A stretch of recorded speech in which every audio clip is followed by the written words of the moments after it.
future when there's nothing to lose anymore. Sick to death without a future. I remember that list for sure. Just like a gladiator, I stick your face into the sand.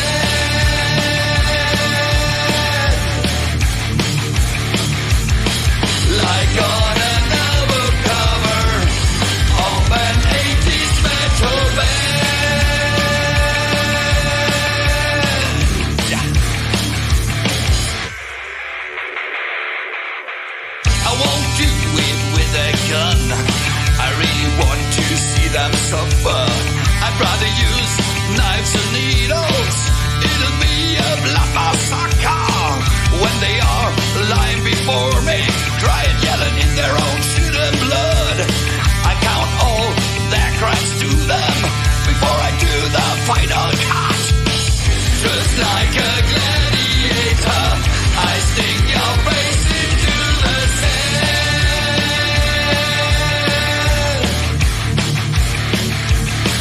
Like on an album cover of an 80s metal band.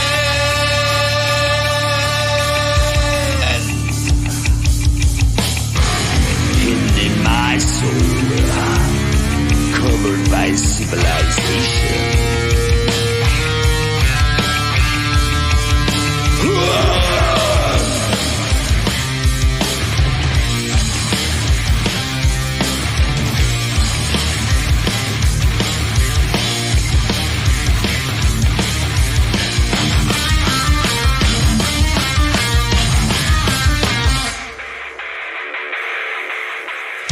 Just like a gladiator, I stick your face into the sand.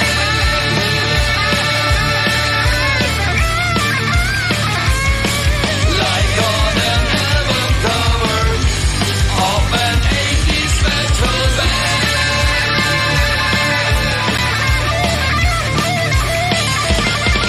Just like a gladiator, I stick your face into the sand.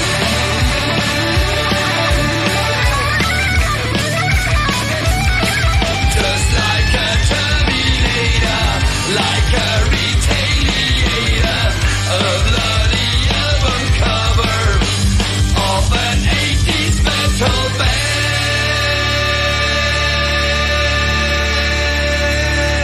Yeah.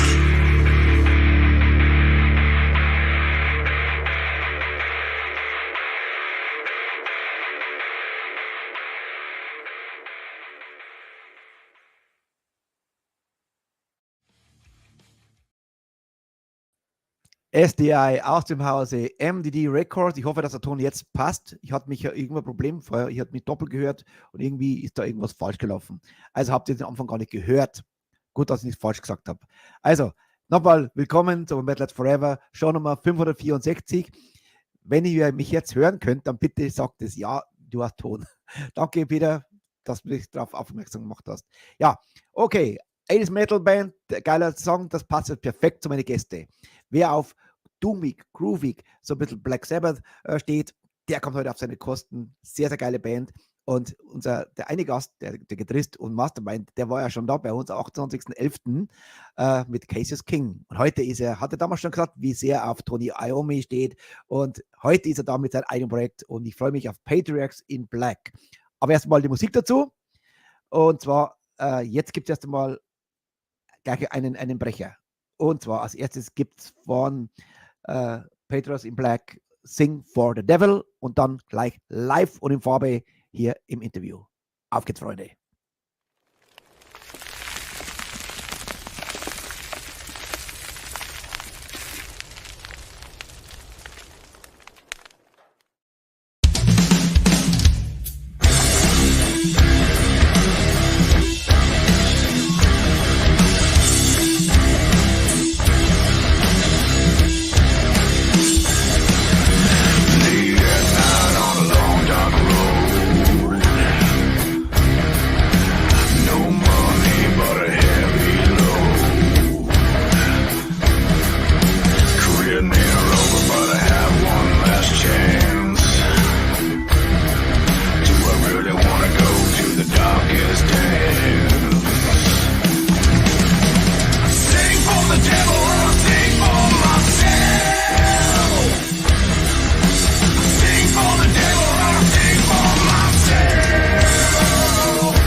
Hell yeah. Sing for the devil. And here is the devil in person, or two devils. Welcome, Dan, and welcome, Johnny. What's up? Oh, no sound. Wait a moment. Now. I'm not the devil. Johnny, are you the devil? I'm a saint. Practically. You're putting up with me. That's part of it. How are you, Welcome Rich? to the show, gentlemen. Hello, Richie. How are you? I am fine. I'm a little bit pissed off of the sound. Something happened before with my sound. I don't know what happened. Before, when we had a sound check, everything was fine. I start the show, no sound. What happened? What the fuck? But you know what? The show is running now, and I'm glad you are here. That's all that matters. And we have a great program from a fantastic album. Yes, I love it. Thank you. Thanks. We hear a lot of songs from the album, nearly all songs, with some short ones and the full songs, like Sing for Devil. But we don't talk about Singing for Devil now because I play this as the last song again. So let's talk later. Okay? Sure. Last time we started with Dan. Today we start with Johnny. Johnny, first time in the show? Yes, I believe We want to know yeah. the metalhead. How you became a drummer. I see you have a Ludwig drums. Is there a reason why you have Ludwig drums? Maybe That's just one of the kits that I have in the house. I'm endorsed by Gretsch, which you see in the video. Okay, yes. It's Maybe Gretsch. I thought maybe you started in the when you was a child with maybe Ringo Starr was a Ringo Starr definitely played a part in what I eventually turned out to be. And then after Ringo Starr, I found Peter Criss with Kiss. And then I found Led Zeppelin and Black Sabbath, and it was all downhill from there. Bonzo. Then with the double bass, I guess. Yeah, I play double bass a little bit. I used to play a lot more when I was younger, not so much now. You know, a little bit here and there. So we have the old fellas again in the show. That is always interesting. We have young bands. It doesn't have to be old. It doesn't have to be considered you are young old. and hard. Young and hard. Johnny, give me your story. You became a drummer when Yeah, I started when I was like 11 years old. I took my first drum lessons, and then I didn't really do anything. You know, I didn't play in bands, or I didn't pursue it. I had no means of being able to play. I didn't have a drum set. There was no way my mom was going to get me a drum set, and even if she could afford it, there was no way it was going in the house. So, you know, that was something that I really had to seek out for myself. And then I started playing when I was like 15 years old. So I guess I started kind of late. And I had only been playing for a couple of years. And then I met Kenny from Type O. And then we started playing together, you know, when I was still a teenager when we were both teenagers when we met. And then it just kept going from there. You know, there was like 1 year where I didn't play. You know, I guess it was, you know, trying to find out who I was or whatever. You know, the band I was in broke up. My girlfriend broke up with me. All, you know, the whole, like, you know, pity party country song. And I cut all my hair off, and I was like, well, maybe you know, I should just go get a job. And then when I got a job, then I started playing again. I found the interest, you know, in playing just for the sake of playing, just to enjoy it. And then not long after that, I joined Type O. It was pretty quick. Johnny, go a little bit in your side or to the left, because the other side, because you have a nearly a mouth mask again. We don't want the mask. Oh, this thing. No, the other side. Yeah. That's better. How's that? Better? All right. So I guess the infamous photo from Kiss Alive 2 maybe was in as a poster when you see the drum kit from. Yes, of course. My room was covered in Kiss posters and stuff, and then we went to the Ozzy and Black Sabbath the Blacklight posters. I had those in my room and stuff. Yeah, it was. You know, like some kids would listen to whatever certain kind of music or whatever stuff that they see on TV. When I was like, you know, 12 years old, I was listening to Physical Graffiti in my room with in the dark with headphones on, and, you know, absorbing all of it. And now you are in a great project. I love it. It's hunt. This album is hunting. It's really heavy, but not fast heavy. No, it's not trashy. No, I mean, there's a couple of moments here and there where it gets a little quick, but it's not, like even, for years we proved that, like, you could be heavy and aggressive without having to play something at 200 beats per minute. Yeah. Well, Mr. Tony Iommi proved it. Right.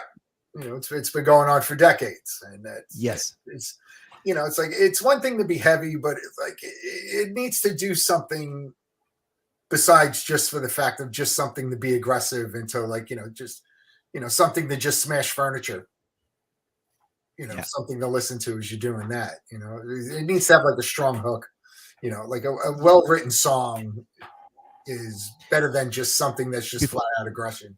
Before we go to Dan again and give him a chance to explain who is he, because some of our viewers are new, so they don't know that. But once again, what was the story with Ringo Starr? Because you have a Ludwig drums in your bag. Is it the reason why you have a Ludwig drums, because of Ringo Starr? No, so was Beatles in the early day? It's when I was younger, like Peter Criss played Pearl, and so when I was younger, I was like, oh, I want a Pearl drum set because that's what Peter Criss had. But Ringo Starr had such an impact on music, like drummers, period. When they, especially here in the US, when they appeared on the Ed Sullivan Show, everybody had Ludwig kits. So when I started getting into other music, like classic rock, all those drummers that I admired, they all played Ludwig kits, except for Charlie Watts. He played a Gretsch kit. Yes. And so there's like very minimalistic. Yeah. Charlie Watts is very. Yes. It was actually a chess. It was a chess set. Charlie Watts had. Huh? A trap kit. It's a very simple. But so like the older kits or whatever, the vintage kits, they have certain, characteristics in their sound. And I've been like, I always wanted that, to try to have that sound so I could emulate some of that stuff. And the Gretsch kits, getting introduced to Gretsch it's very, iconic brand. They've been around for over 100 years. And so that, back then there was only not even a handful of drum makers. You had Gretsch, you had Ludwig and Leedy, and you had like Slingerland. And then, like, a bit later on, Power had Yamaha, right? That was later on when the imports started coming in, when the Japanese started importing drum sets. When you had Yamaha, Tama, Pearl. Pearl had a little bit of a presence here in the 60s. They were what was it? Majestic, I think, was the brand that was here. It was a brand Majestic, which became Pearl, or like Pearl bought Majestic, and then Pearl became bigger. But like for the most part, all the older classic rock bands, they all played, like those American company drums, and that's so that's where, like as I got older, that's a cool kit. I want that, don't check that out, so cool. So it's but I love my Gretsch's, my broadcaster kit. It does sound like it, even though it was made a couple of years ago. It's a classic sounding kit, and that's what I use it for all my recording and stuff. It sounds killer. We have a chance today to talk about this later on when we talk about the songs. Let's go to Dan. Dan, hello. Welcome back. Last time, 28th of November, with Cases King. How is the King doing? How is the King doing? The King is suffering. The people they want to overthrow him. No, I'm actually just listening to Johnny. Johnny and I really haven't hung out a lot in our life. We've spoken on the phone a bunch, but I thought it was something funny. He said that he started playing drums late in life at 15.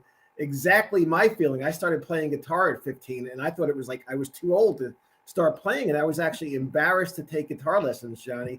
But that didn't stop me. I started playing out like 9 months later. I was literally playing clubs. It's just so funny, like.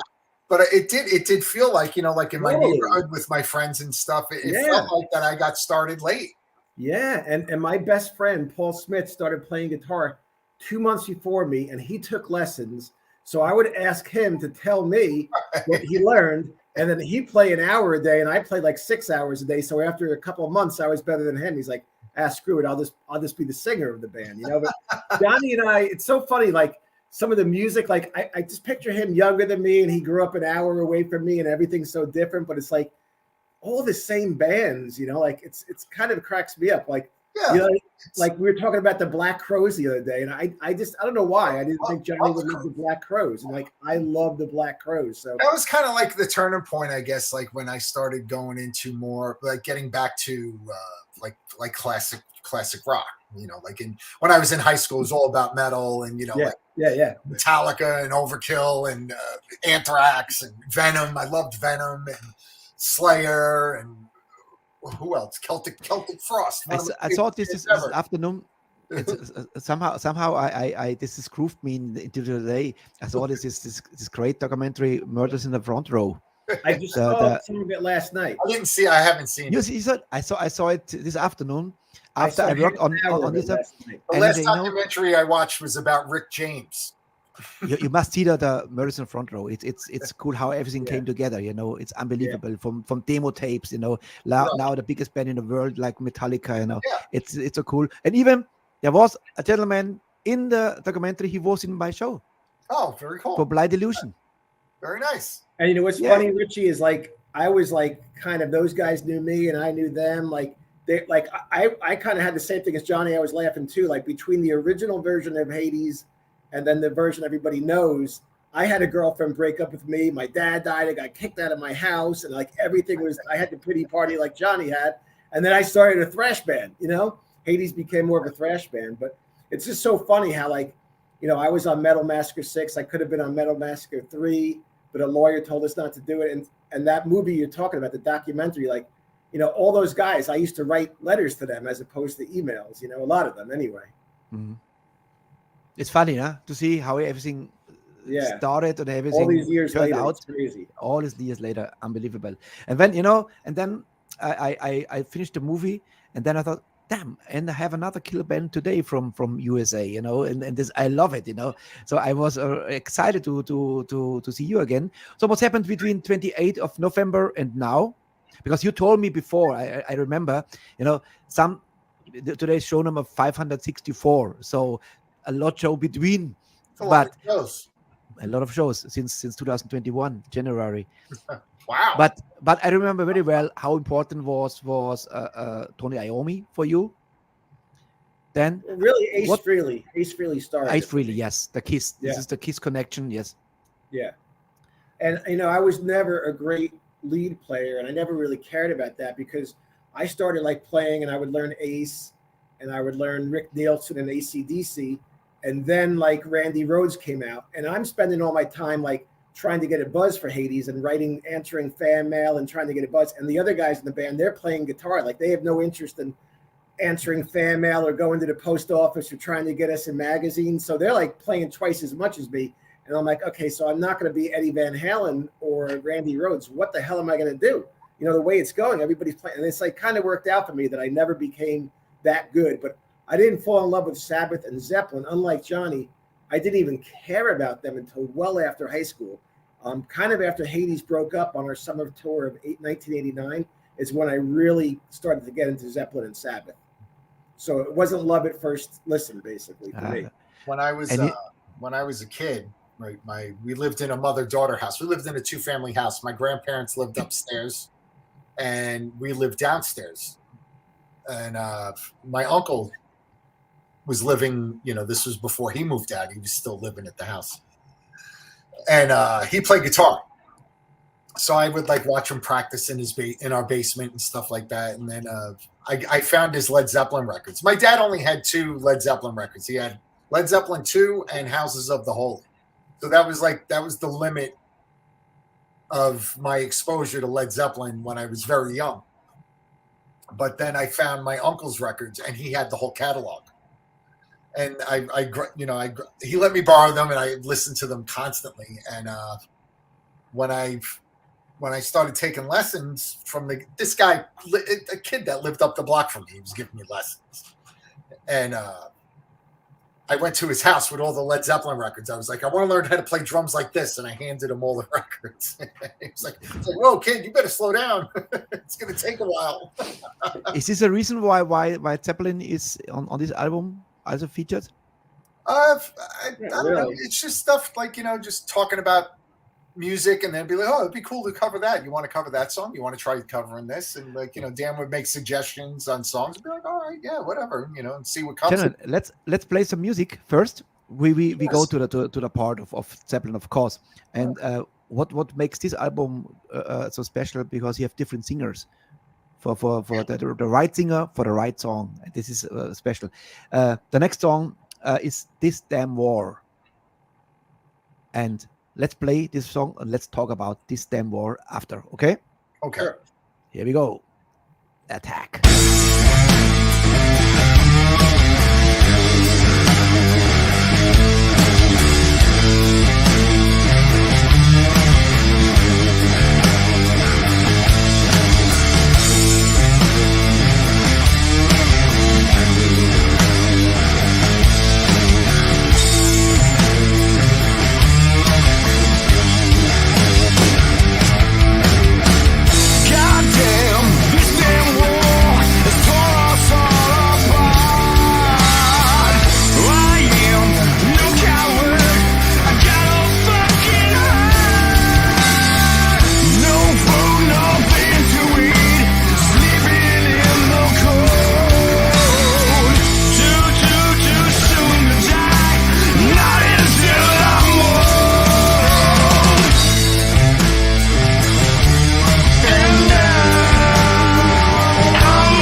Yes.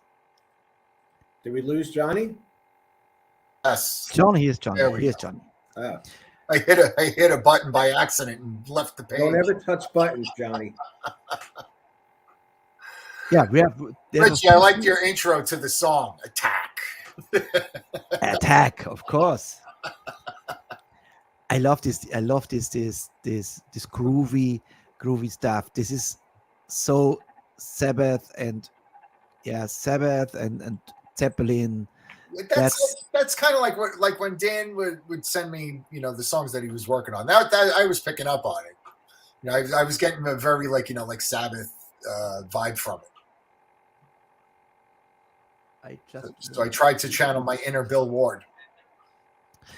So was it like, I remember your wife was sitting on the sofa and you were recording, and then she listened, what is this stuff? Is this similar to Cases King when you wrote the stuff? Yeah, like my loft is upstairs, and a lot of times I'll write something and then I'll play it, and I look down to see if when she's sitting on the couch reading, to see if she's going like this. That's usually a good sign, you know. And for This Damn War, I remember I wrote that after we decided to get together, and I just kept thinking of Carl as a Southerner and I'm a Northerner, and I got an Abraham Lincoln tattoo, and I love reading about Abraham Lincoln and thinking about the Civil War and how important it was to the American history. And I wrote the music, sent it to Johnny, sent it to Carl, and Carl like, yeah, I hear a melody, but then he wasn't sending me anything back. And then the war in Ukraine started out, and I tried to interject. I wrote some lyrics and a melody, and I asked Carl if he liked it, you know. So that song actually had John Costco singing, the guy who sang Sing for the Devil, and Carl Legel. They both did line after line, you know. But it was kind of like a combination lyrically of the Civil War meets the Ukrainian-Russian war, where you literally have brothers fighting against brothers. You got people who moved from Russia to the Ukraine, and now they're at war with one another. It's just, you know, it sucks, man. It's really depressing, but that's basically lyrically what it's about. Yeah, that's why there are two voices, but it's a good idea. It's very good. Quite genius, if I do say so. Yeah, I love it. Let's talk about the album Reach for the Scars, released with MDD Records. Yeah, and here is the cover. Give me what was the idea? Well, that was a famous tattoo artist in New York City called Ruben Barahona, who grew up in Venezuela, and he's a huge metalhead. And he came to see my band Vessel of Light a couple times. And Ruben did the album cover for Vessel of Light, Thy Serpent Rise. And I was just trying to tell him, you know, I basically wanted like a godlike hand reaching down into maybe like an inner city or a war conflict. It's kind of really difficult to get that whole thing. But basically, it's supposed to be like the hand on the right is, you know, a figure that can possibly offer help to the person on the left. Nothing too deep, really, on the album cover. When I prepared three videos for you guys, because we had not for every song a video. The last one I prepared, I used this. The hands is the background, and the flashes between. It's a good idea. I love it. It's different, huh? You made a video song? Yeah. I did this afternoon. 3. Oh, wow. Oh, thanks. Yeah, of course. We need material because there are not so many videos. There are actually 3 videos and 2 short ones. And well, did you see the Friends video? We did another Led Zeppelin cover with Militia Vox. Have you seen that yet? Yeah, we play it today. Oh, I gave away a big surprise. Sorry about that. Is it Friends? Oh, yes, I have it, of course. I was a little bit confused. No, of course, if you want, you get the videos. I send you. That's great. Thank you. Yes, of course. Please. Yeah.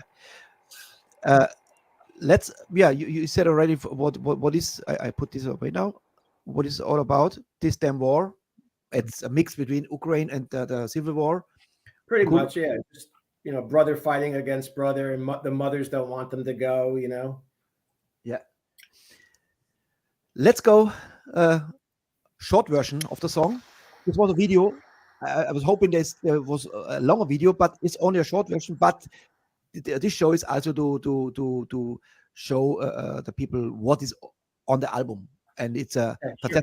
I have to put the link from MDD Records where people can get this fantastic album, and I will do. And so also Richie vinyl. Yeah, vinyl here we go. well. Yeah, I will look for the next long song. It's time for me to look for a link. All right, let's talk about after the short version of Demon of Regret. Here we go. No, I play now, then we talk. You like the attack? Sure. Let's say attack. Yeah. Here we go.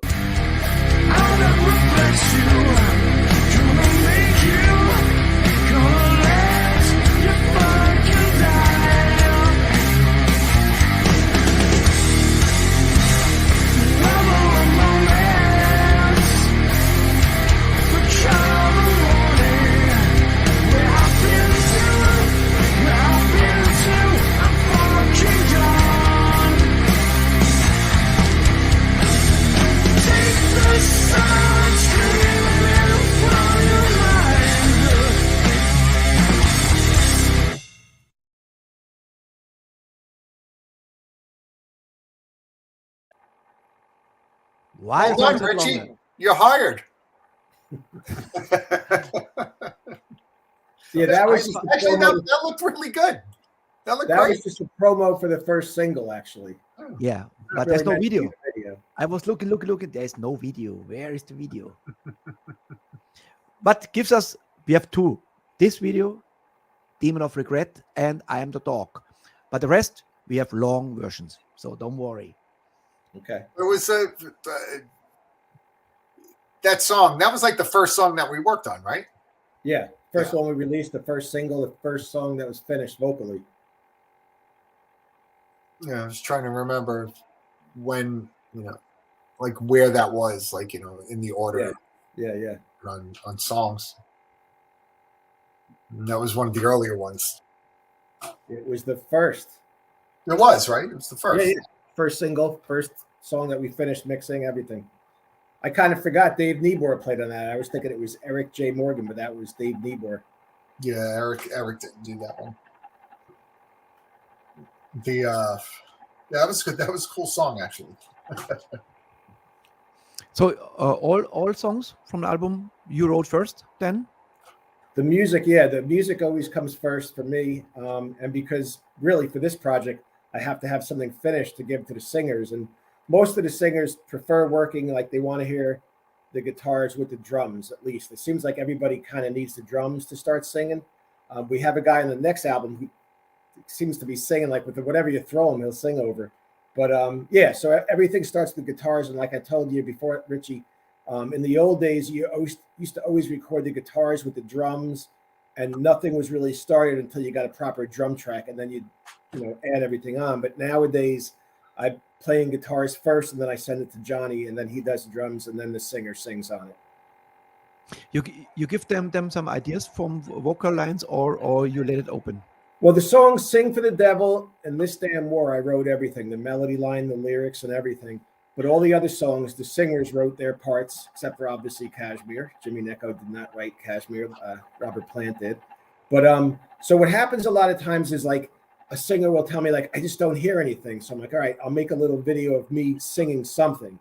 And it might not even be what they use, but it's like, oh yeah, I get it now. And they like, I did that with Dewey. I wrote something all done. And then he's like, I get it. And then he wrote something that was better than what I wrote, but it kind of started him. It kind of got the wheels rolling a little bit. Like sometimes singers, like if they're ever stuck, I definitely hear melody lines. I don't write good lyrics, and it's hard for me to write lyrics, but I almost always can hear melody lines.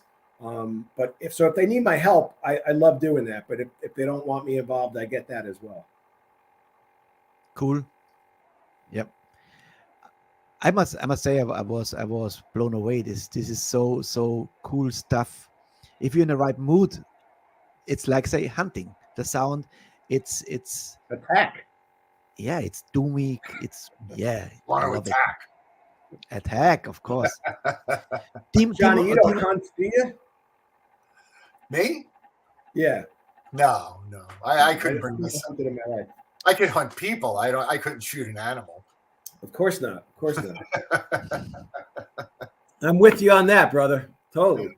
I have guns. I own guns. Yeah, but I couldn't shoot. I couldn't hunt an animal. Maybe if I was dependent on, like, if I had to hunt to eat, But I'd probably be vegetarian if I saw how steaks were made. Yeah. Good boy. See, this is why Johnny and I get along. He's a metalhead with a heart, like bacon. Why does bacon have to taste so good? And smell good. I won't eat it. Ich esse kein Fleisch, Richie. Well, I reduced meat a lot, I must say. Yeah. I was a meat lover. Well, I live in Texas in now. Bavaria. We are in Bavaria, we love the Schweinsbraten, but now I very little bit chicken, because arthritis is not good. Meat is not good for arthritis, I can tell you, and sausage. Oh, you have Better you let it. arthritis? Yes, My wife has arthritis. yeah. Yeah. That's a bullshit. This is bullshit, I tell you. Even story. That's where you need it's the demon of regret. Demon of regret. You came up with the idea? Demon of regret? No, Ben? Carl Legel. He wrote the lyrics and the melody. He Carl, composed it. that one. All right. Carl Legel is the singer. Yeah. Yeah. And he sings the next song as well. Build in Misery. Yeah. That's all And- Carl. Another video I did for you. But video, it's only animated a little bit. You two gentlemen with some flames around, I guess. Yeah. So, Build in Misery and Attack. Bury the pain, the stains of history. Half of the saints, a temple built on misery. Restricted rights, the shame of sin and death. Wasted tonight amongst these living things. He who comes to you cannot be tamed. Evil doers standing trial in vain. Emancipation comes down to the few. Actual revelation crashing out of you. Show yourself for devil, tempted to destroy. Cast away this fallen angel, mercy for the glory. Run your spirit through me, which is not the whole. Self-righteous grace before you, how the mighty fall. He who comes to you cannot be tamed. Evil doers standing trial in vain. Emancipation comes down to the few. Actual revelation crashing out of you.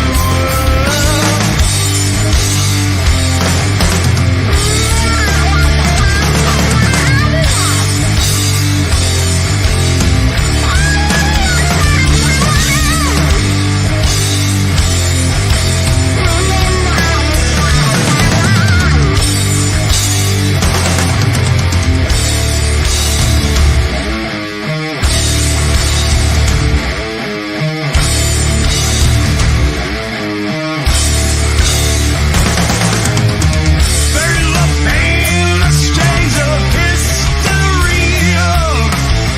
Path of the saved, a temple built of misery.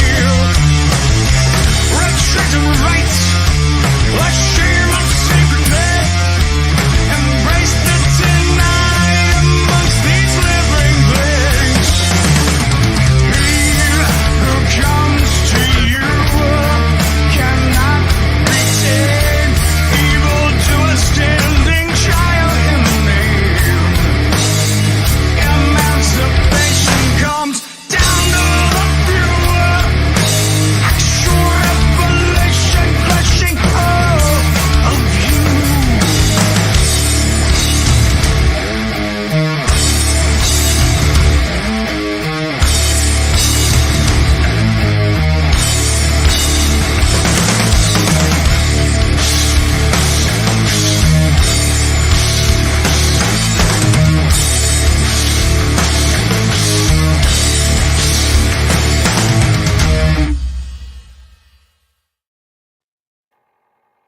Damn heavy. This is the best example of what we just spoke before.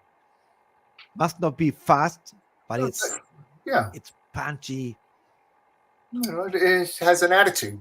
It has an attitude to it. It's just like that comes across. I mean, there's some really heavy parts in that song, which I haven't heard it in a long time, and I was like, wow, that's pretty heavy. It is. I'm trying to get Johnny to listen to the album someday. Well, a lot of times, I'll work on something, and then that's it. It's in the past, and I'm always moving ahead. What's next? But keep on, Yeah. So I don't. Well, that's where we differ. When we finish this record, I mean, I listen to it like a lot, a real lot. No, I don't. I same thing. Really? All the records that I've done, Really? Oh, I thought it was just with I me. wrote records. It's like, all right, whatever. The record's done. It's like a picture. It's a snapshot in time. Yeah. I agree. Where you were at, and then it's like it's nice once in a while to pull out the photo album and look through. But you're always like, all right, whatever. That was last week. Here we go. This is what's going on today. Like be in the now, not. Yeah, and that's a good way to be. But I'm like that with my own music. So. Yeah, that's cool. So is Patriarchs in Black only a studio project, or you will hit the road as well? It's going to be very tough to ever play live shows because Johnny's in Quiet Riot, Kill Devil Hill, bunch of other bands. You are in Quiet Riot. Yeah. Wow, you play with the great Rudy Sasso. Yes.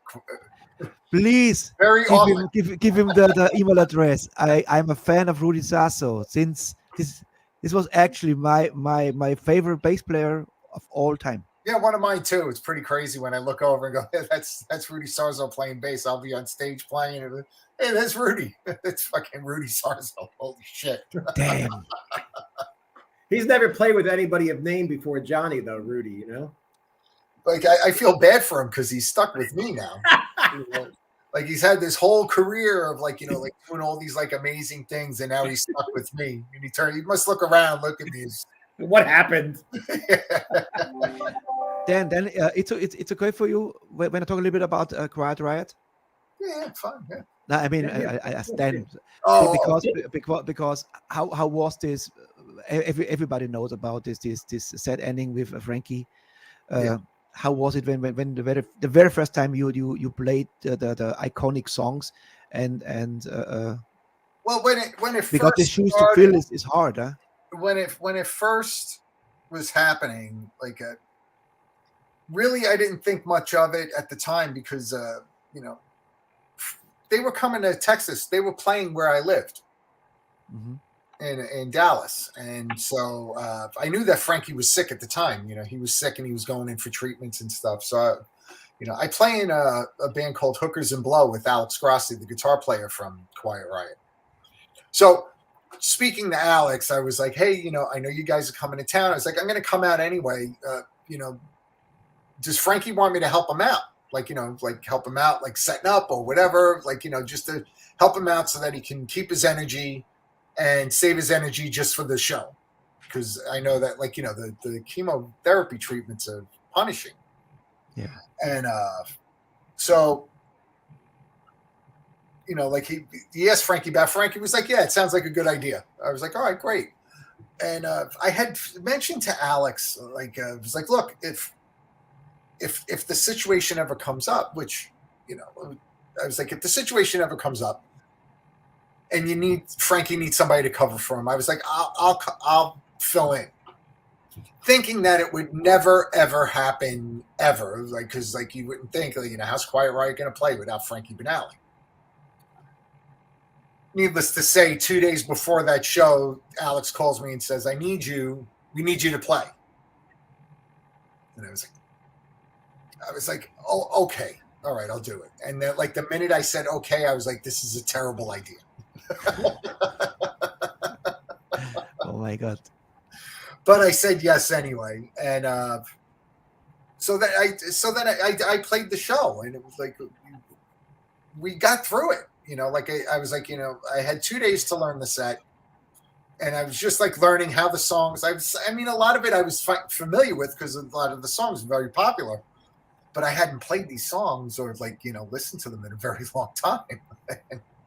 So I was just focusing on how the song started and how they ended.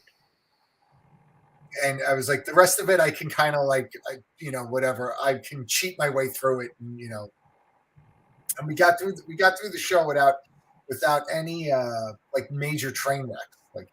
Somehow we pulled it off. And So then after that, then if the situation came up where Frankie needed me, needed somebody to cover he would call me. So I was doing that for a few months.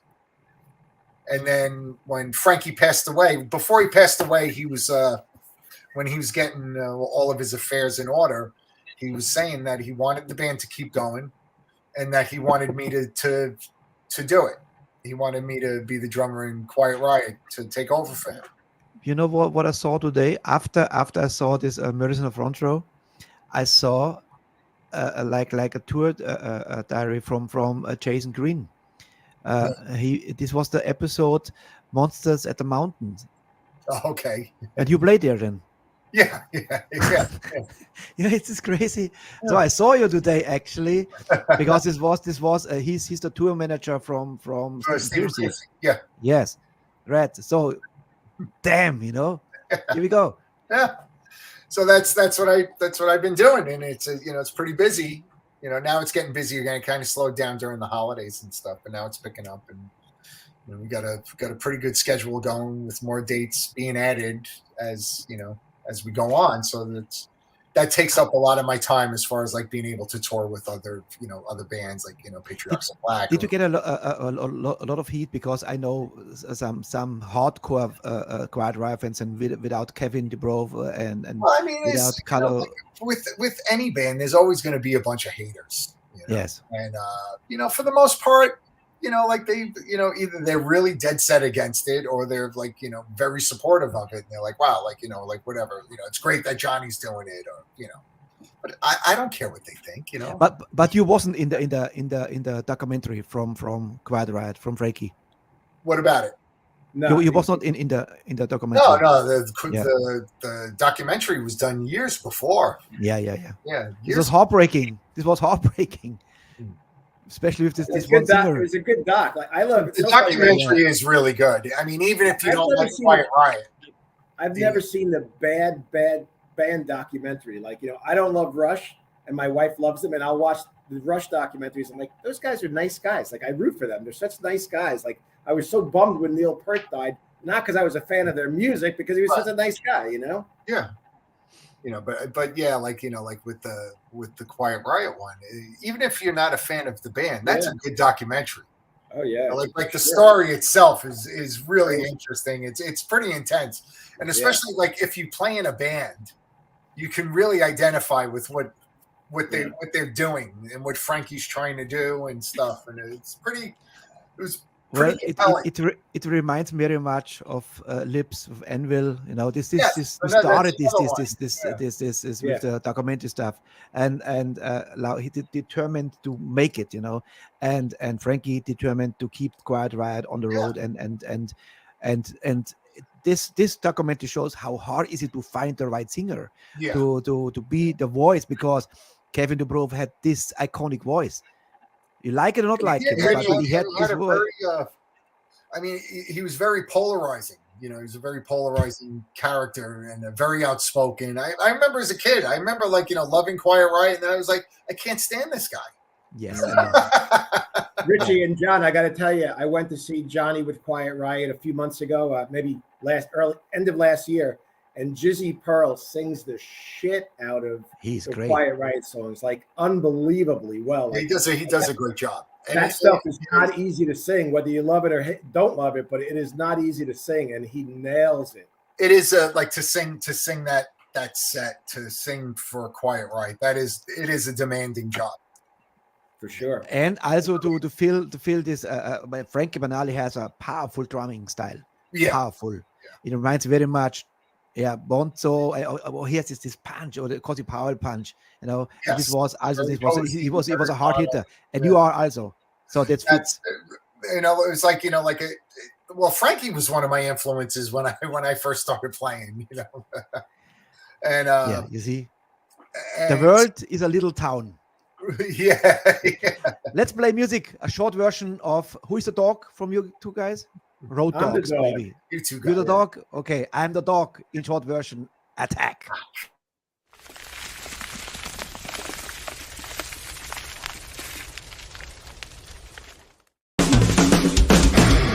I am your ancestor before the fall.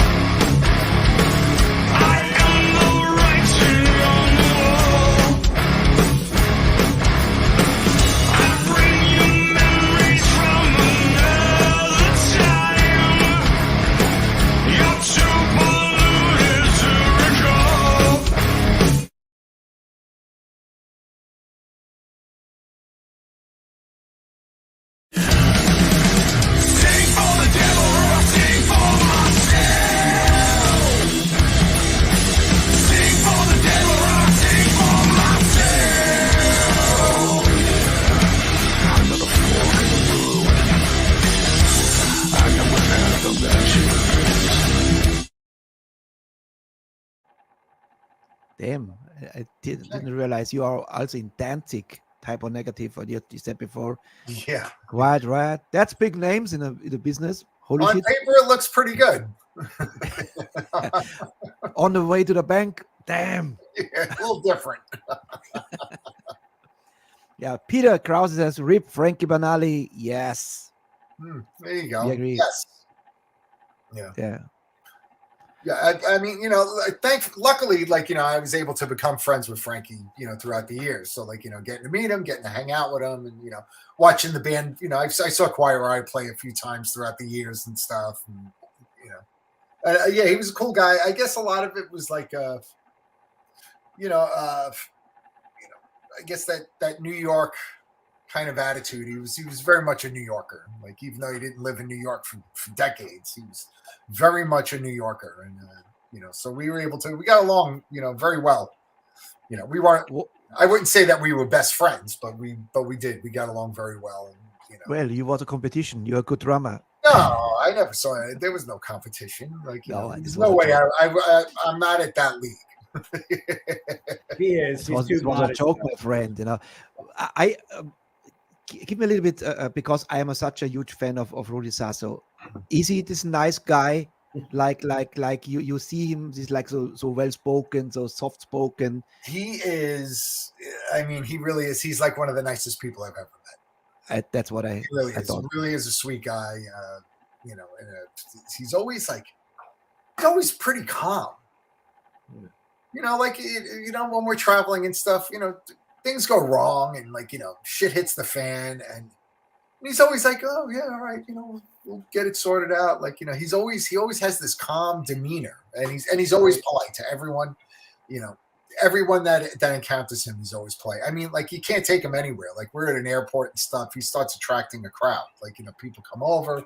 It'll literally be like 4:30 in the morning, and we're at an airport, and people, hey, are you Rudy Sarzo? And they'd be like, yeah. You mind if I get a picture? Whatever. And they'd be like, yeah, okay, yeah, sure. And and he always makes time for people. That's important. Yes, he's really nice, and like his. Can you imagine what this guy saw already? Oh yeah, I'm always asking him for stories. I feel like I have him. Rudy, when you were in Aussie, tell me. I think you. I think though, if you're in a tour bus with him, and you want to know how is Aussie, how is Dio, right, he's had this career that's just been incredible, amazing.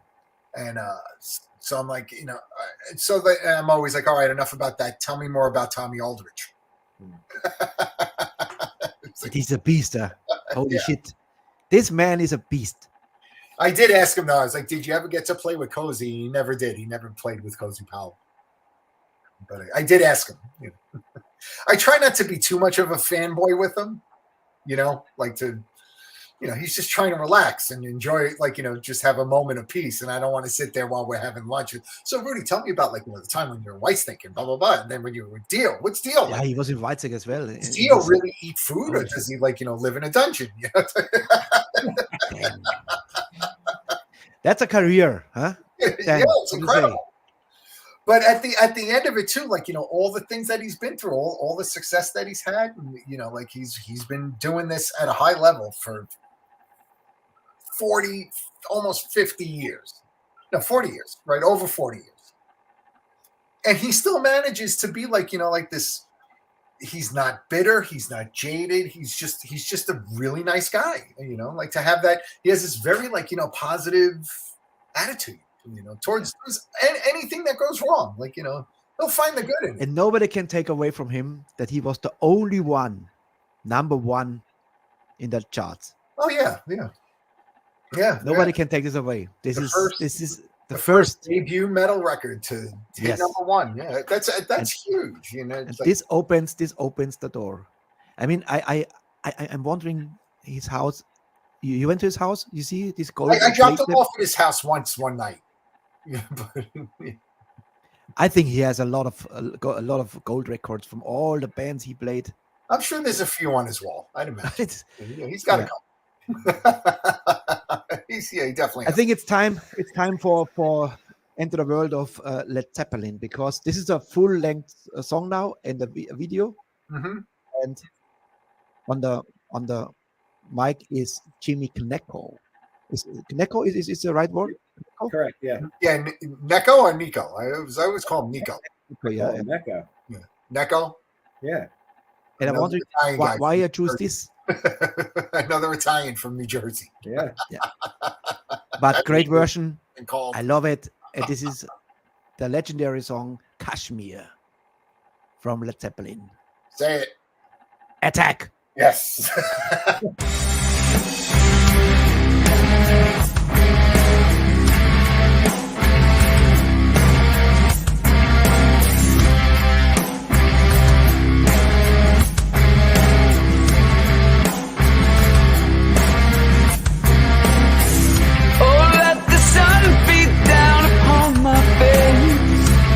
Stars fill my tree.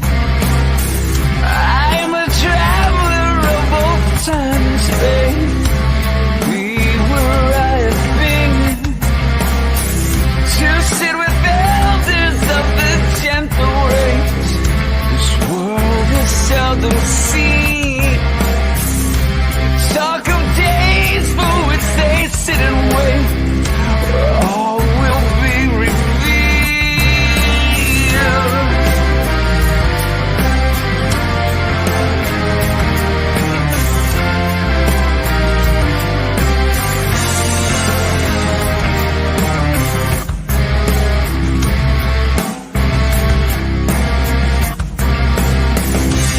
Talking some from tongues of lilting days.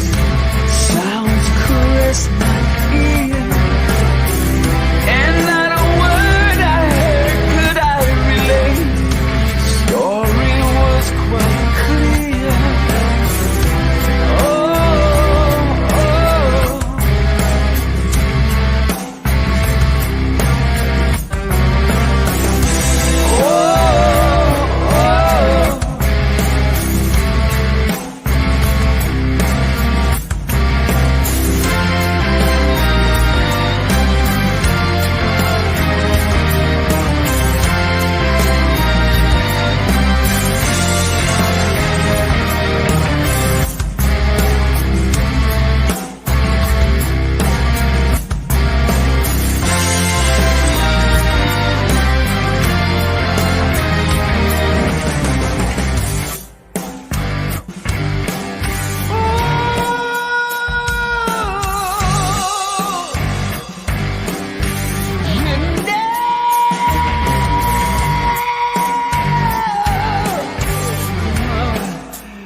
This wasted land.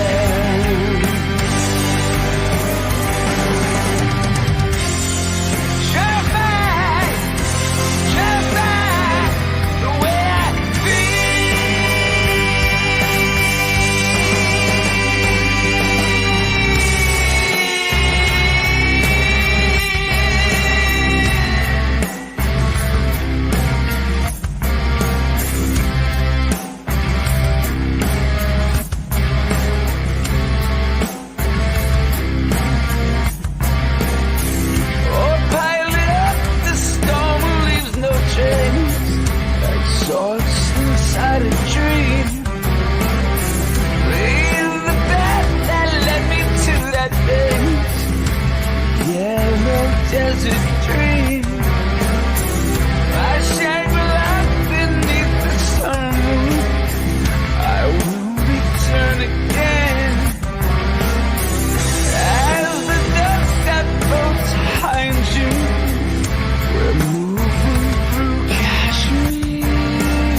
awesome version.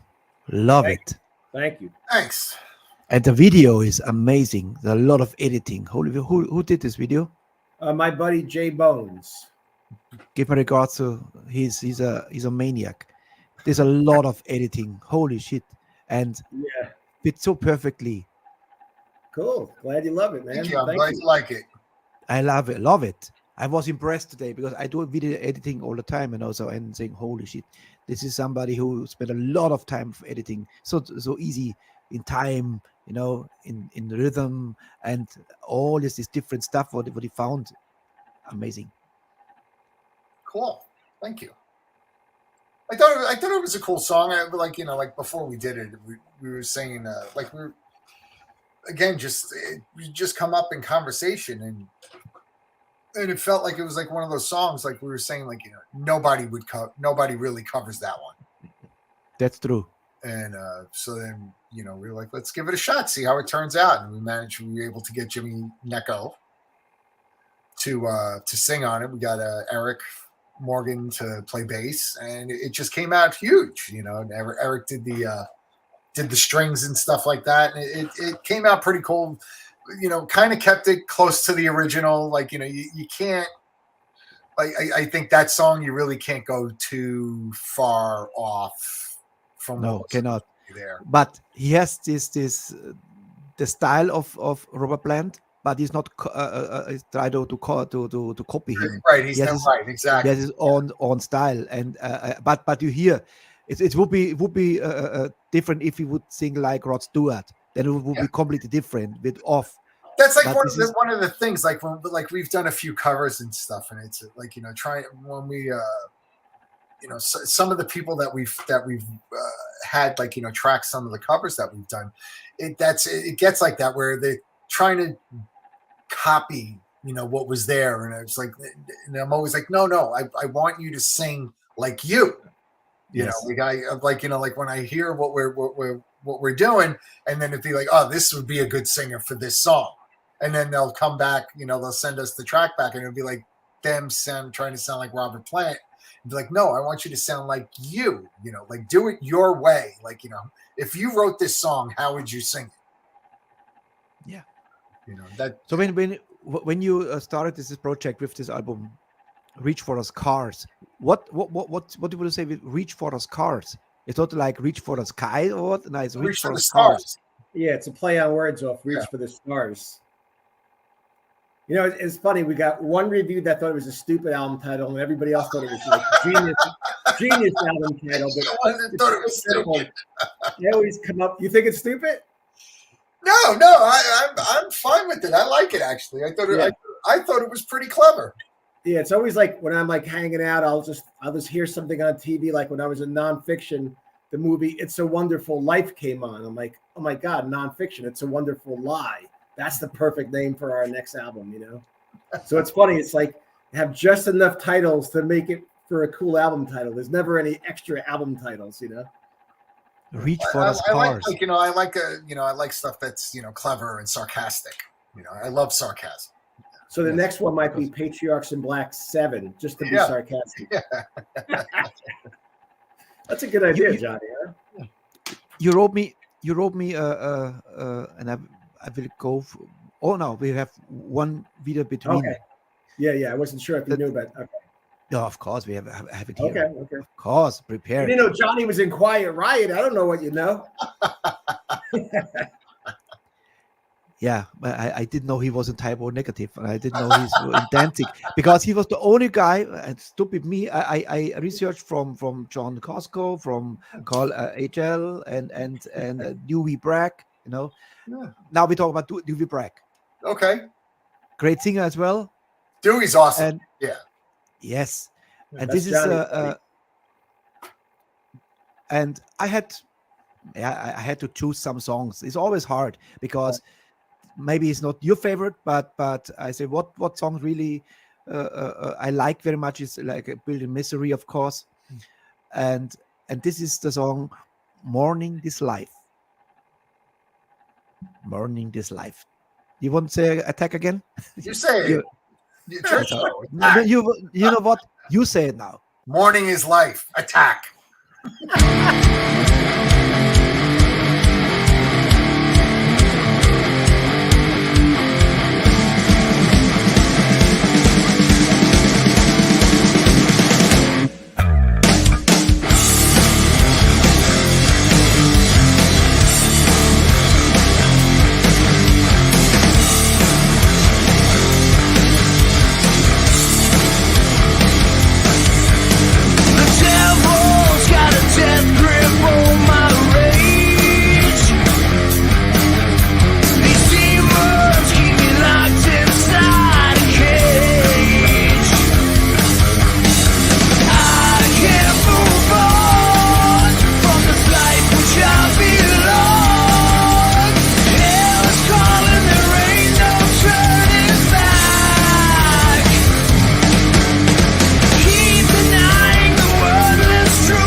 Dewey Bragg on vocals, Jimmy Shulman from Hades on bass. Yes. Eurolamp, he says, reminds me of Corrosion of Conformity. In a way, this song, good sound. Hi, Eurolamp. Greetings. Let's do a little bit of promotion for MDD Records, our label partner.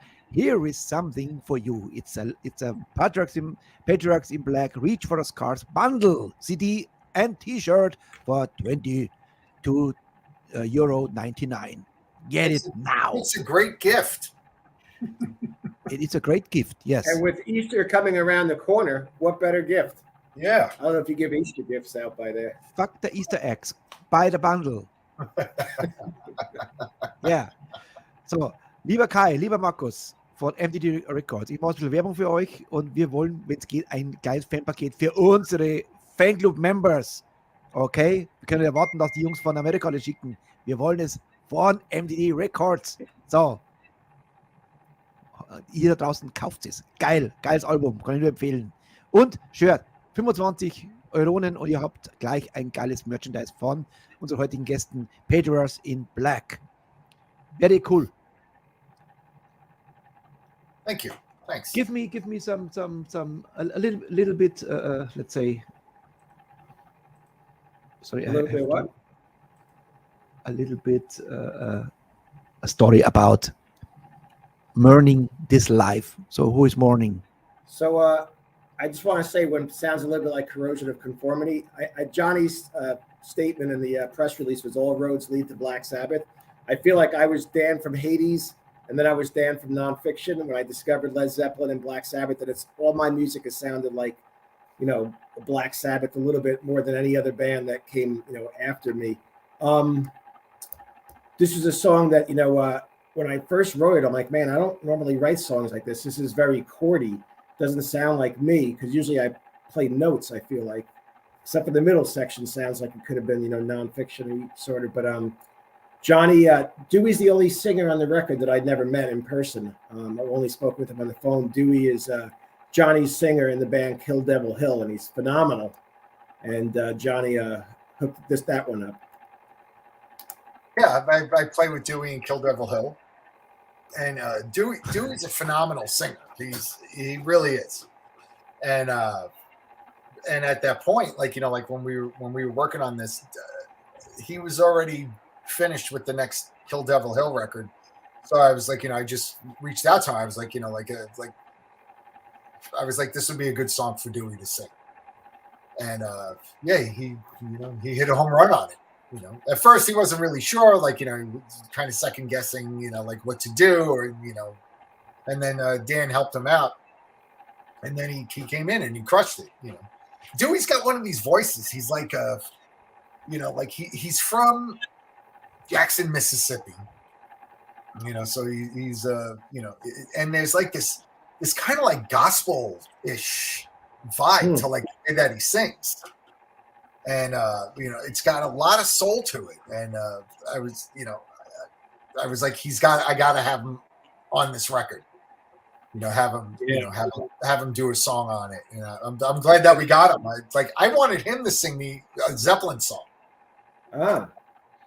Could fit.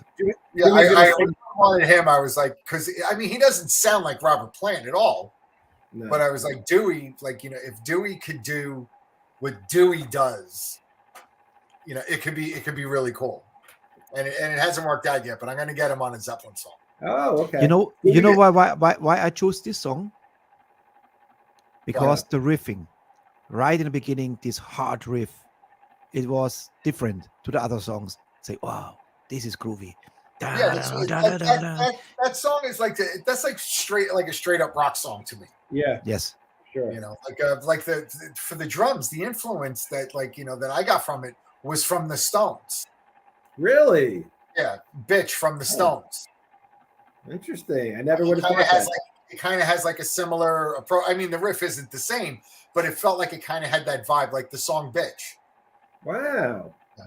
And so that's what inspired me to just keep it straight and just push it, just push it along. And then Dewey singing on top of it just crushed it.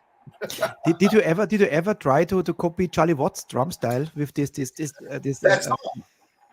yeah. Yeah, that's all. All the verses are Charlie Watts. Ah. That's what inspired me to do it. Like I had just seen the Stones, I think, at that point when we were working on that song. We talk about so many times in this show with drummers how iconic this stuff is, and people think it's easy drumming, but to get the swing of Ringo Starr, to get this special hi-hat, how Charlie Watts plays is very, very, very special. It's Charlie Watts. I was just talking about this with somebody like 2 days ago. Over the weekend, I forget what it's actually a technique, and I forget what it's called, where he did that intentionally so that the snare hits would always stand out and that they wouldn't be conflicting with the hi-hat. It's like he's missing one hit. He's taking it out every time he hits the snare. 1, 2, 3, 1, 2, 3, 1, 2, 3, 1, 2, 3, 4, 1, 2. Yeah. He would always take out. He didn't want the hi-hat and the snare hitting together, because when it would be recorded, all you would get is the snare. So it was very intentional. He didn't do that by accident. Like, he didn't play like that early on. Because he's a chesser. He can do it because he's different. He's not a rock drummer. He's a chess drummer. Well, he's Charlie Watts. He was Charlie He can Watts. do whatever he wants. Yeah, of course. Watts. And nobody messed with him. He was like a badass. Yeah. And like the same, like Ringo was criminally underrated as a drummer. Absolutely. The guy was brilliant.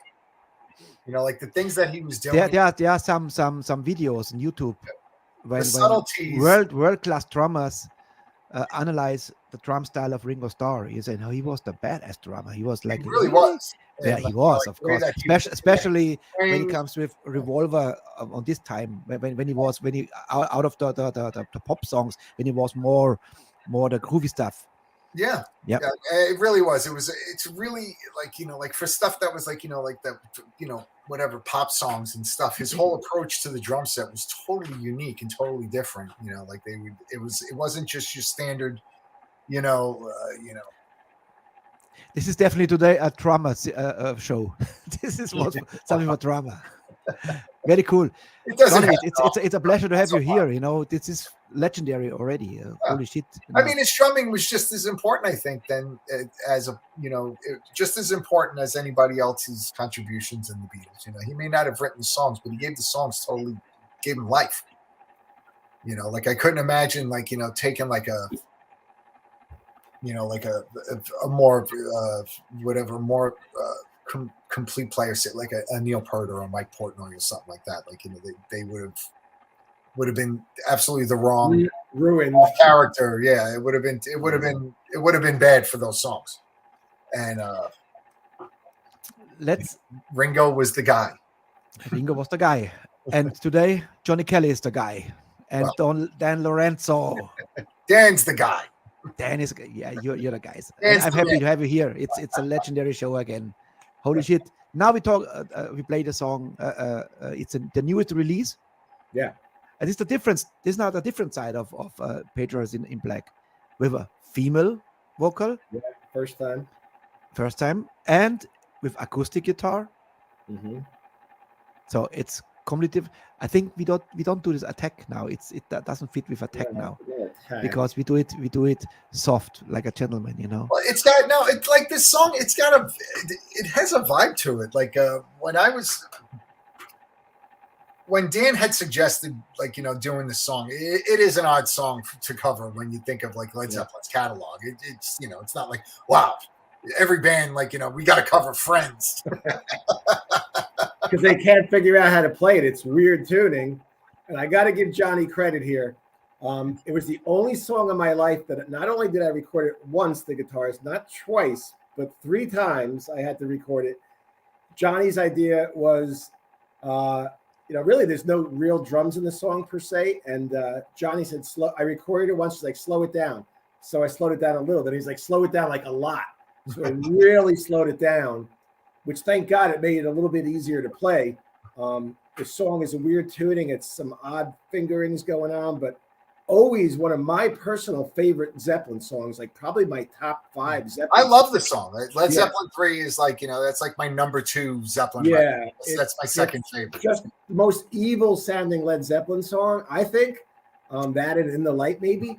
But so yeah, Johnny gets a lot of credit that he made it really slow down. He put drums to it. I thought the song was finished. He's like, it needs bass. I'm like, no, there's no bass in this song. There's no bass on the record. He's like, yeah, put bass. I'm like, what are you gonna do to it? It's like, I'm so happy the way this turned out. And I want to add, we're working on our next record. Johnny's so busy. I'm done with my guitars, close to being done. And this is like just something in between to get me off, like between our first album and our second album, which is called Patriarchs in Black 7. We decided, right? But yeah, so give Johnny a lot of props for slowing this song down. And he knew Militia. I knew Militia. I knew her once, and we got her to sing it, and she just killed it. There's no keyboards in this, not one keyboard. It's just guitars and vocals, drums, and bass. Yeah, Militia did a fantastic job. She's got a great singing voice. Militia Fox. Yeah. By the way, yes. Got a lot. So here is very, very soulful. The second cover from Led Zeppelin on the album. I hope in the next album we have something from Mr. Ace Frehley on it, or maybe Tony Iommi, something special. I don't know. You might be very excited, sir. Way ahead of you. Maybe I request. All right, here we go.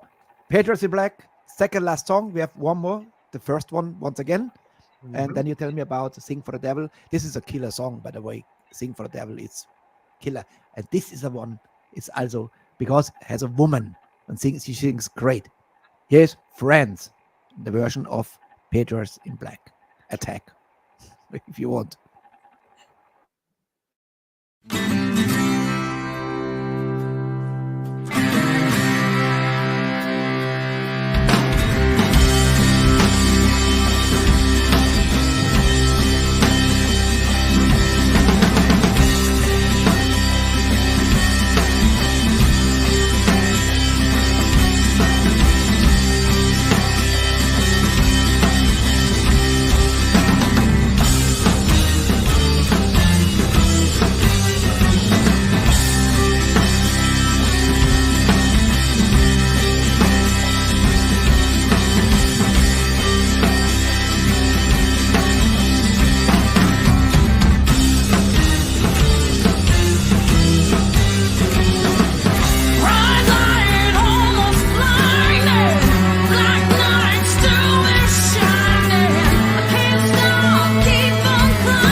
Yes. Awesome.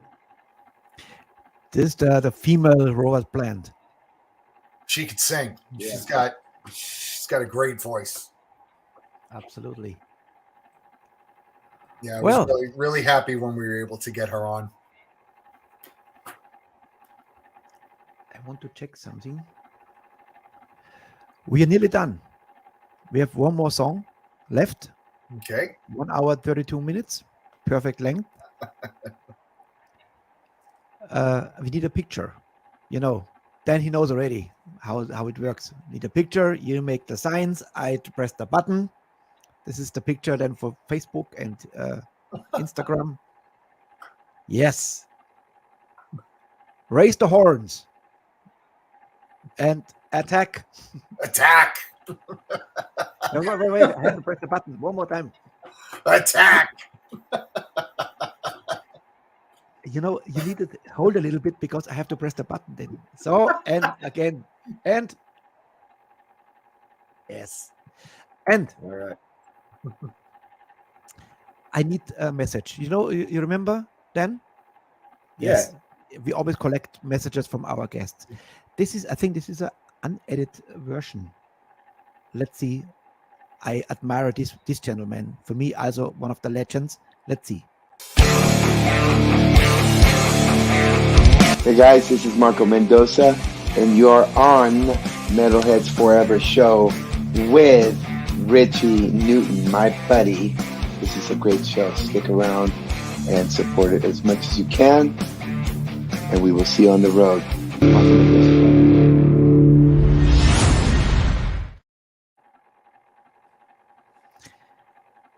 First, Rudy Sasa was my absolute favorite bass player, and then I had this guy, and I admired when he was with Whitesnake, also Whitesnake. Yeah. When I saw him the very first time in 2006, I guess was 4 or 6, I was thinking, oh, the Felix, this is a cool rocker, with this hat and topless and badass, and he's such a nice guy, also absolutely. He is. I toured with him. You toured with Marco? Yes. Yeah, when he was playing with the Dead Daisies. And Hookers and Blow was out supporting the Dead Daisies on a tour, and he was playing bass in the band at that time. He was really cool, really nice guy. Great bass player, too. Hey, great singer. Yeah, absolutely. I love him. Yeah. His new album, New Direction, is a killer album. Yeah, he keeps himself busy. Absolutely. Yeah, he's always. And he has no problem. He's, maybe it's the same style like Rudy. He one month he plays arena with Journey, then he goes back on the road. He's in a club with 50 people, and he has no problem. And if not enough people, he goes into the crowd and plays with them, And he loves to be a rocker. He loves to be on stage and in the crowd. Yeah, absolutely, yeah, that's definitely for this. This is for me the real deal. That is for me the real deal. Yeah, he is. So now you know how it goes. I need something from you guys. And I said, once again, you don't have to mention my name. It's important is Metalheads Forever. And you guys, of course, can do it. Sure.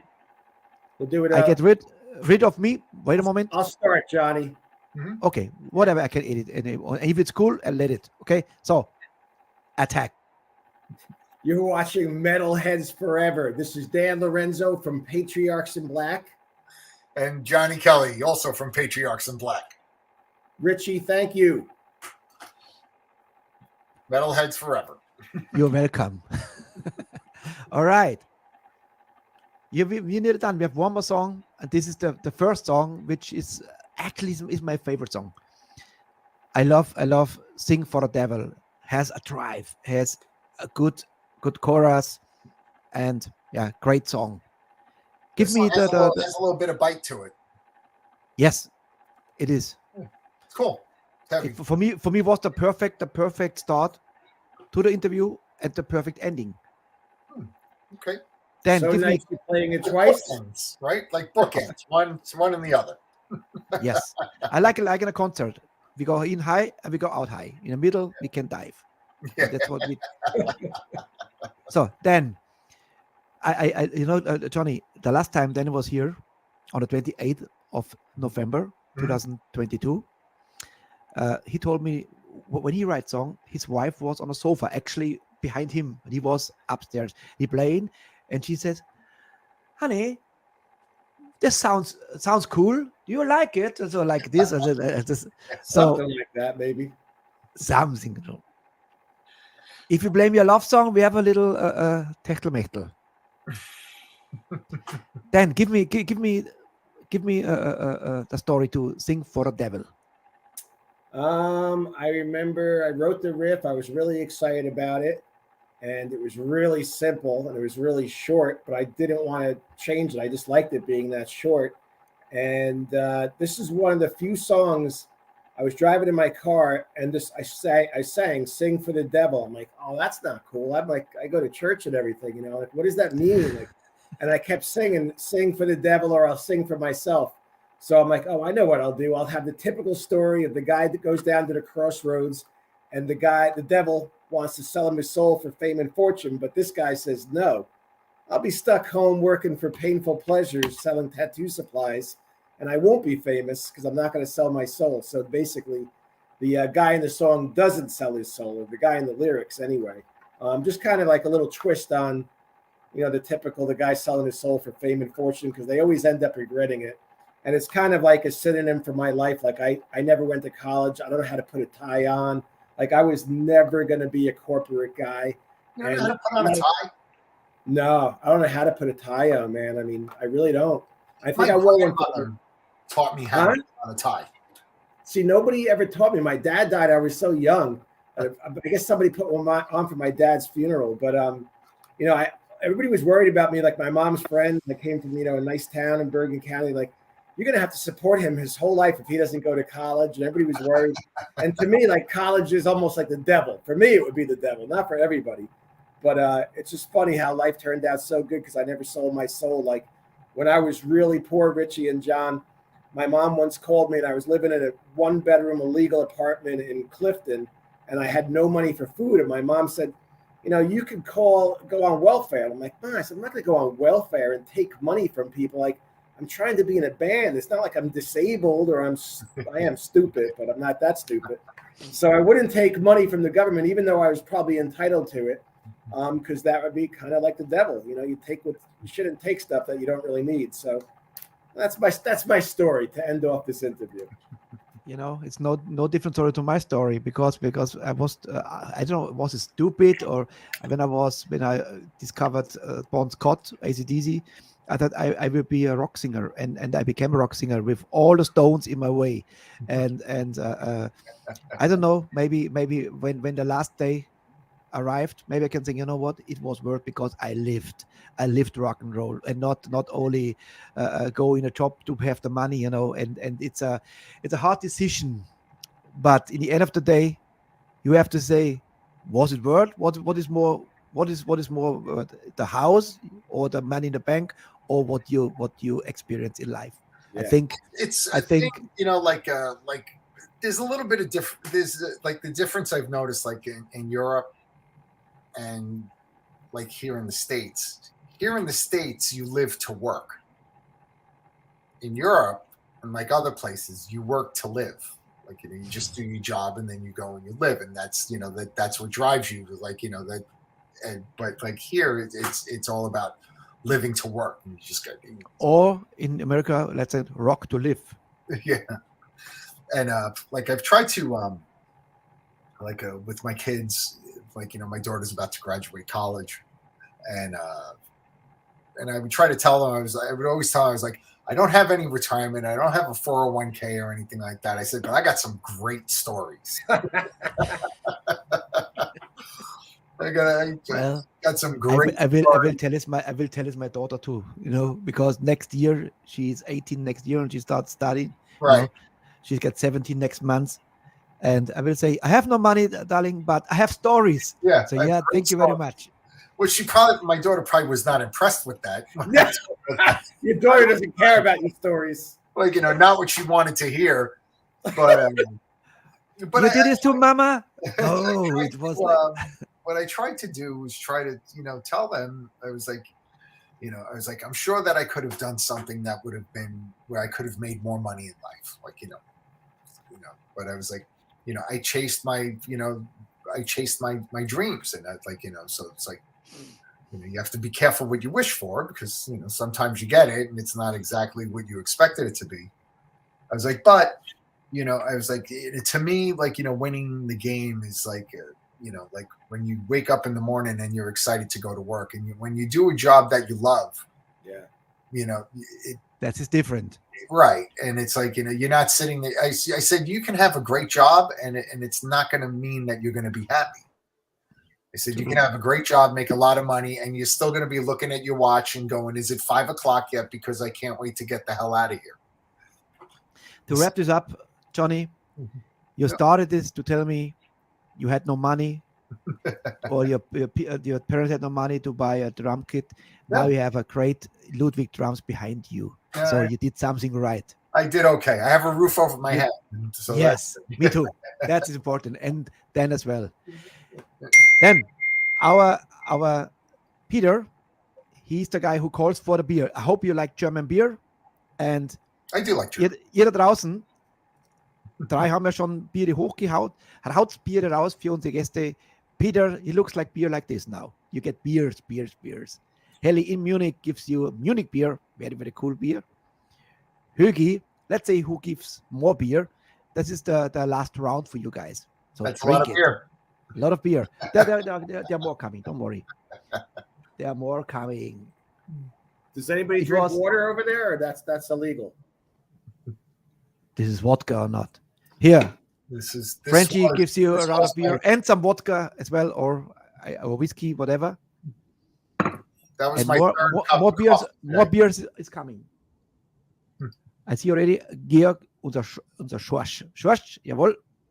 Beer for the motherfuckers. I love it. I love the album. Ihr da draußen, holt euch das geile Album. Ich hau den Link nochmal rein. Tom gives also a great round of beer for you guys. Gisela.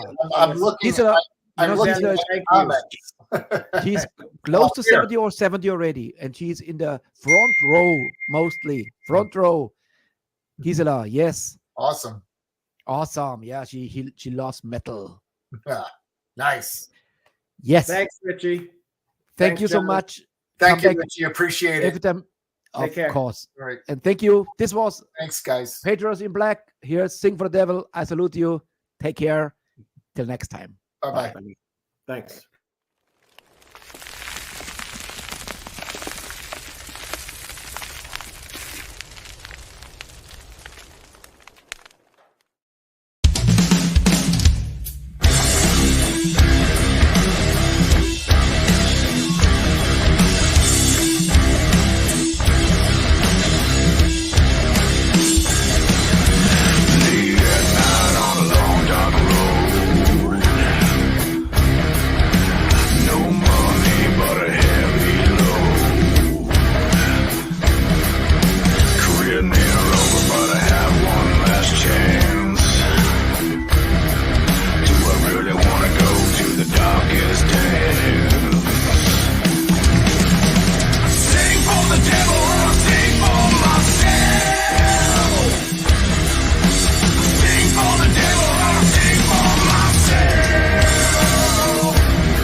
hier sind wir in der Aftershow-Party. Jawohl, war eine geile Band. Das ist schon legendär, den Schlagzeuger von Quiet Riot in der Show zu haben. Wer weiß, vielleicht kommt da noch einiges von seiner Seite zu uns in die Show. Ja, das wäre super cool. So, hat Spaß gemacht und geiles Album, kann ich nur empfehlen. Das groovt wirklich von oben bis unten durch. Sehr, sehr geil.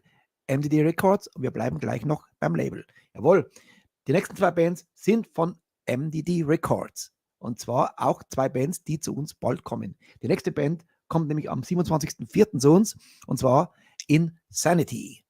Ein bisschen härter jetzt, aber geil. So, Stendhal Syndrome ist der Song. Das Stendhal Syndrome hier ist Insanity Attack.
Yes, ballert ohne Ende. Sehr, sehr geil. Stendhal Syndrome, Insanity am 27.04. bei uns im Interview.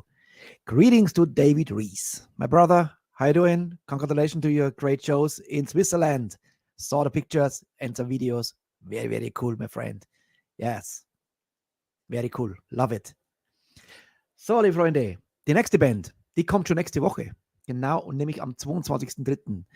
mit einer geilen Namen. Lancaster Marin heißen die. We Ride the Storm und diesmal mit einer Sängerin. Da bin ich mal gespannt. Könnte wieder an Lormi gefallen, genau der Sound. Die sind Lancaster Marin.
Sehr, sehr geil.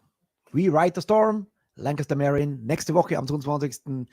bei uns zu Gast. Freue mich schon.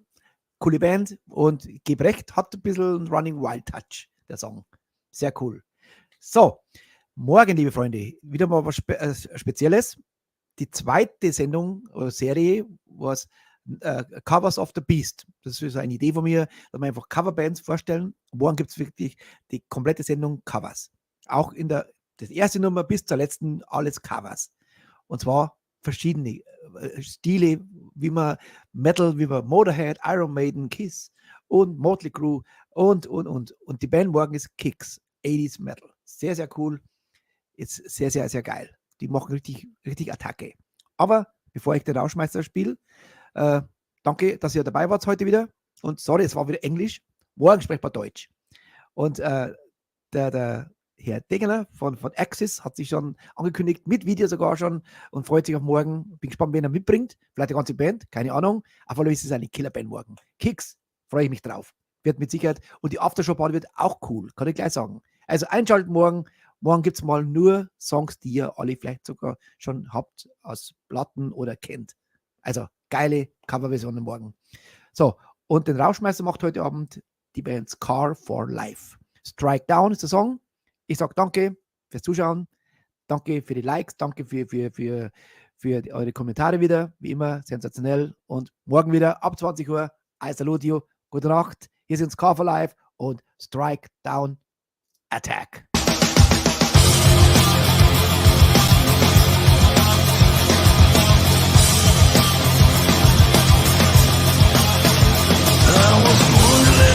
Born to fight this war both day and night. I never questioned the morality.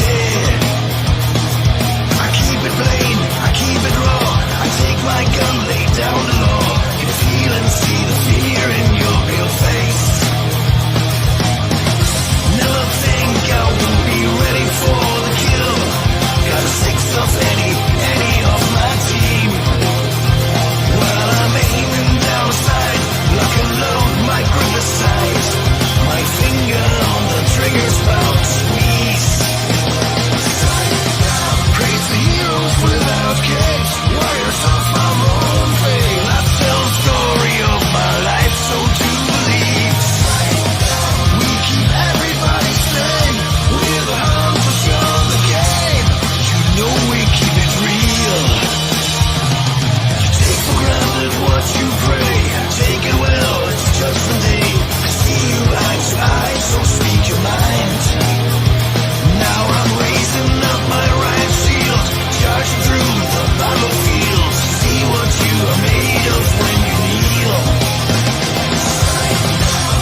METALHEADS FOREVER Rockcast Show Spotify Preview-List.